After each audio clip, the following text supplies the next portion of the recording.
పీఠాపురం పట్టణంలో పలు చోట్ల మౌలిక సదుపాయాల ఏర్పాటుకు వివిధ అభివృద్ధి పనుల కోసం 2014-19 మధ్య టీడీపీ హయాంలో అప్పటి పీఠాపురం ఎమ్మెల్యే వర్మ శంకుస్థాపన చేసిన శిలాఫలకాలను కొందరు దుండగులు చేస్తున్న తొలగింపులపై చర్యలు తీసుకోవాలని పీఠాపురం మున్సిపల్ టీడీపీ కౌన్సిలర్లు నాయకులు డిమాండ్ చేశారు. ఈ విషయమే మున్సిపల్ కార్యాలయంలో కమిషనర్ కనకారావుకు వినతిపత్రం అందజేశారు.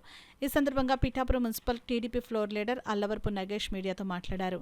ఈ కార్యక్రమంలో కౌన్సిలర్లు పంపనబోయిన అన్నపూర్ణ, రాయుడి శ్రీను, నాయకులు కొండేపూడి ప్రకాష్, నల్ల శ్రీను, పిల్లి చిన్న, కొరుప్రోలు శ్రీను, అడ్డూరు శ్రీను, కార్నాసుల రాజా, అందుగుల సత్యబాబు, అందుగుల పద్దరాజు తదితరులు పాల్గొన్నారు.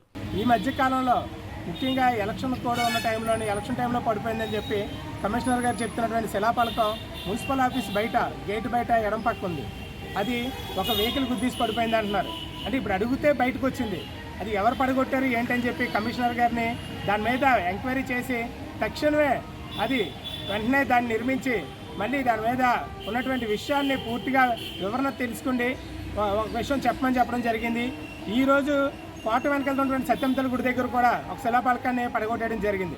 అంటే ఇది కక్షపూరితంగా చేస్తున్నారా లేకపోతే వరం గారి పేరు కనబడకూడదని చేస్తున్నారా అన్న విషయం తెలియట్లేదు.